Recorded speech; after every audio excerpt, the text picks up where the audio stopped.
ఏం గురాయిని చూస్తున్నావు? భయపెట్టినీగా మహారాజేనా? ఓహో, చాలా మందిని చూసినాంలే బిడ్డ.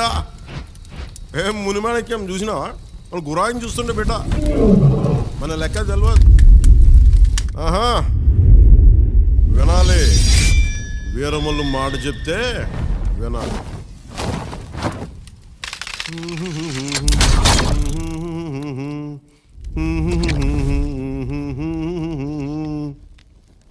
అబనా సుబనా కొట్ట. మాట వినాలి గురుడా, మాట వినాలి, మాట వినాలి, మంచి మాట వినాలి. ఉత్తది కాదు మాట తత్తర పడక, చిత్తములో నా చిన్న ఒద్దికుండాలి. మాట వినాలి గురుడా, మాట వినాలి, మాట వినాలి, మంచి